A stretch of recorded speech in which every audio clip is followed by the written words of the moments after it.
Usted cobra más que el presidente del Gobierno de Asturias, 64.000 euros. Y hoy no ha sabido decir una sola razón que justifique no solo ese sueldo, sino también su puesto de trabajo. Ni siquiera ha podido justificar la propia existencia del organismo.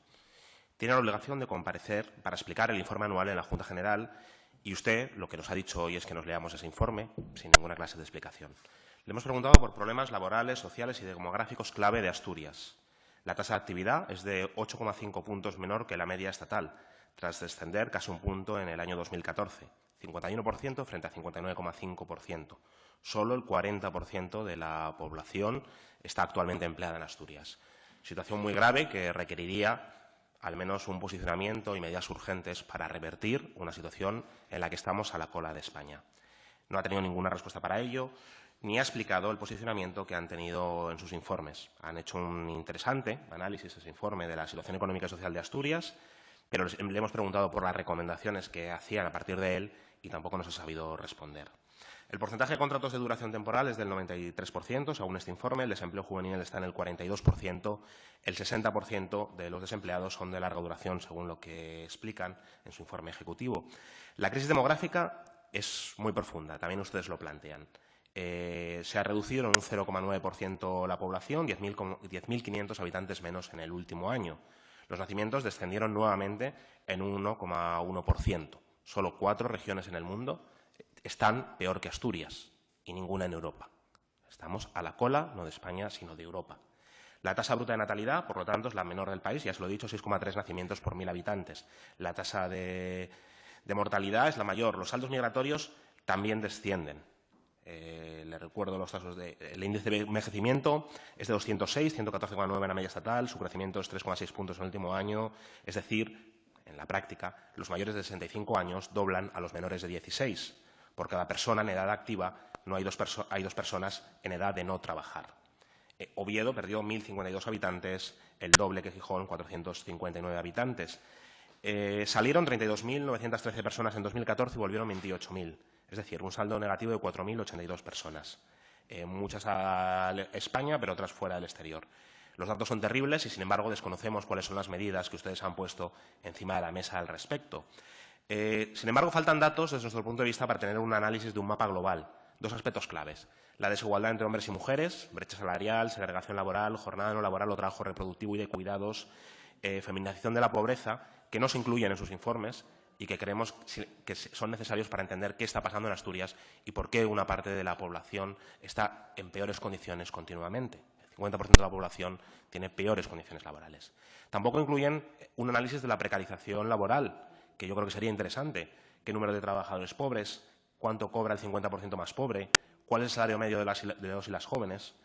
Hace un mes, relacionado con la brecha salarial, se celebraba el Día de la Igualdad Salarial y encontramos que hay un 37% de brecha salarial que afectaba a las mujeres asturianas.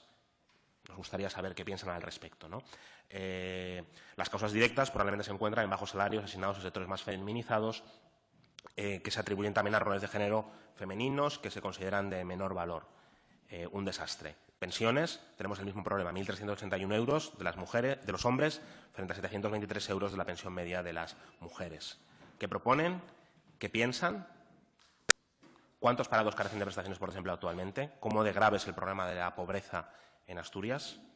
No ha sabido responder nada al respecto. Le hemos preguntado por los ERES realizados en Asturias durante la crisis económica. Nos ha remitido a los informes sin explicarnos los datos ni valorar las potenciales medidas. Hay una medida que se ha propuesto desde este grupo parlamentario en relación a los protocolos de recuperación de empresas en crisis para evitar la realización de los ERES. Nada nos ha podido decir al respecto. Autónomos, otros de los grandes olvidados de los informes. 488 autónomos perdidos en el último año. Cerramos el año con 75.000 autónomos, que creemos que es un colectivo que está sufriendo y que ha sufrido realmente la crisis, ¿no? A pesar de que han creado 1 de cada 5 empleos en España. Otros de los grandes olvidados en los informes que están llevando a cabo. I+D+I se resiente también. El propio informe valora que el gasto en I+D+I se ha reducido en mayor medida en Asturias que en el conjunto del Estado. ¿Cómo salir de la crisis económica sin apostar por la innovación, la investigación y el desarrollo? A pesar de que el Gobierno, año a año, se vanagloria de unos resultados que contradicen todos los informes. Le hemos pedido información sobre leyes que están en la Cámara y sobre las que han emitido dictamen. Dictamen, por cierto, donde el 80% de ese texto era un resumen de la propia ley. Pero, por ejemplo, ¿no?, en la Ley de Transparencia ustedes proponían que no hubiera transparencia en aspectos relativos a la financiación de los sindicatos. Paradójico. Justo cuando hay una investigación en curso y cuando no hay comisión de investigación en esta Cámara. En la Ley de Presupuestos, su dictamen llegó 3 días antes del plazo del cierre de enmiendas.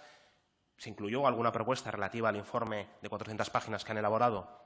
400 páginas de informes. ¿Cuáles son las medidas que proponen para la salida de la crisis en Asturias? ¿No tienen nada que decir al respecto? El presupuesto del CES es de 754.000 euros anuales. 80.000 euros por dictamen, se ha dicho aquí. 35.000 recibe cada sindicato y la organización patronal que participan en esa entidad. Habría quien podría pensar que, dados sus silencios, repito, porque sus silencios son los silencios del CES, solo serviría como vía B de financiación o vía A de financiación para determinadas entidades. Por cierto, el propio CES excluye a una parte de la sociedad civil que creemos que debería estar representada en esa entidad. Nosotros estamos a favor, voy terminando, de la eliminación del CES, pero hay un bloqueo en esta Cámara para esa eliminación. El problema es que hay un bloqueo también para la reforma. Los partidos que dicen que hay que reformarlo no tienen ningún interés en reformarlo. Y el propio CES no tiene ningún interés en reformarlo. Hoy nos ha dado nuevamente la razón. Termino. Usted habla en representación del CES. Sus silencios son también los del Consejo Económico y Social. Si no es capaz de hablar en su nombre, no se merece el puesto de presidente. Hoy, después de esta comparecencia, creemos que debería de abandonar su puesto de trabajo. Nada de lo que ha dicho hoy justifica su continuidad. Muchas gracias.